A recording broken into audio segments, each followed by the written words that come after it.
家好，欢迎来到五光十色鸡尾酒，我是 Sandy。今天和大家分享百加得鸡尾酒。在今天的视频呢，我们首先来调制百加得鸡尾酒，然后聊一聊这款鸡尾酒的发明历史，以及为什么这款鸡尾酒的基酒一定要选古巴产的百加得朗姆酒。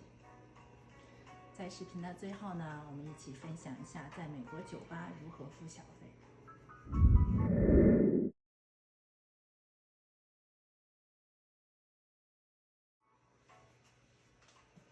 那让我们来调制百加得鸡尾酒，需要2盎司的百加得朗姆酒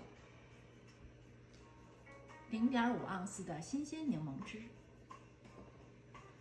，0.5盎司的单糖浆，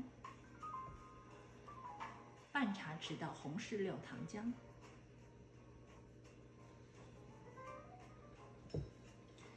加入2盎司的朗姆酒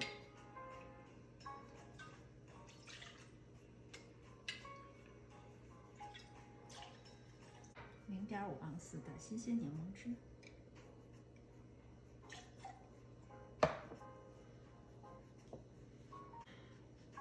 ，0.5盎司的单糖浆，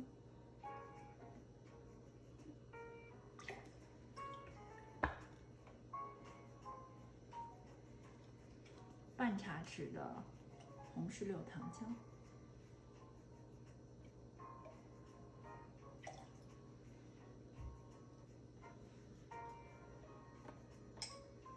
加尔冰，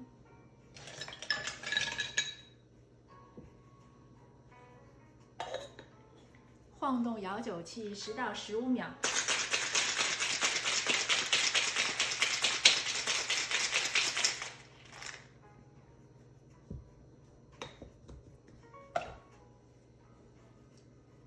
准备一个马天尼酒杯，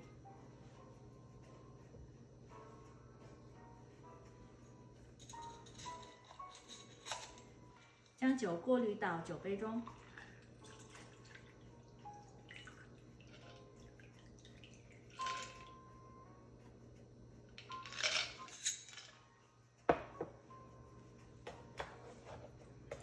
与红樱桃来装饰。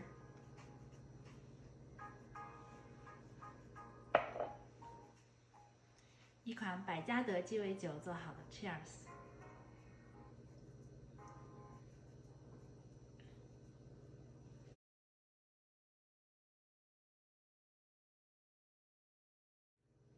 根据呢戴尔·德格洛夫在他的鸡尾酒制作描述呢，百加得鸡尾酒呢，在20世纪30年代的时候呢，实际上又叫大都会鸡尾酒。它是呢由戴克利鸡尾酒演变而来，只不过是把单糖浆换成了红石榴糖浆。它在美国禁酒时期之后传入美国呢，由美国酒吧的酒保发明。那这款鸡尾酒的出现呢，是为了迎合更多的女性消费者。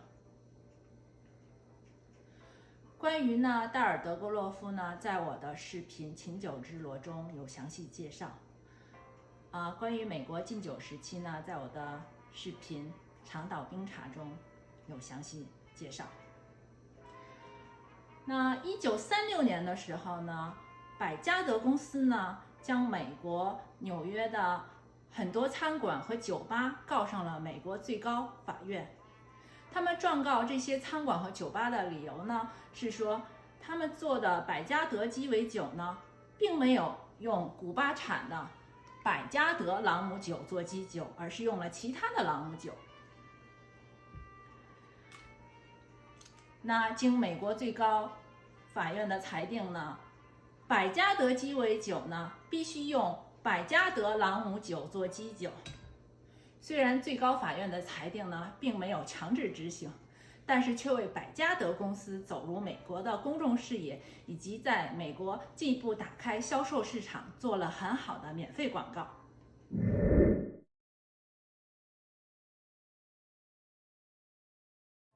如果你去酒吧消费的话，你知道如何付小费吗？如果呢你付现金的话，通常一杯饮料你要付酒保1美元的小费。那如果更高档一点的呢，酒它的话，你会要付$2的小费。如果你用信用卡结账的话，通常会付20%的小费。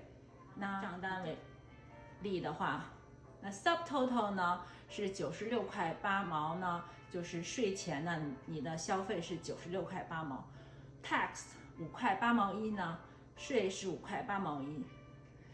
那 tip 呢一栏呢，你通常用96块8毛乘以0.2，那大概呢你会写上$20。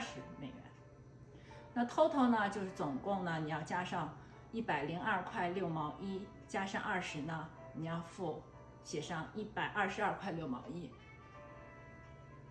如果呢你想付现金的话，你也可以在 tip 上写上 on the table， 意思说你把小费会留到餐桌上。那今天的分享呢就到这里，希望你喜欢。如果你喜欢我的视频呢，请给我留言、点赞或者是订阅，也欢迎你收看我的其他鸡尾酒视频。谢谢大家。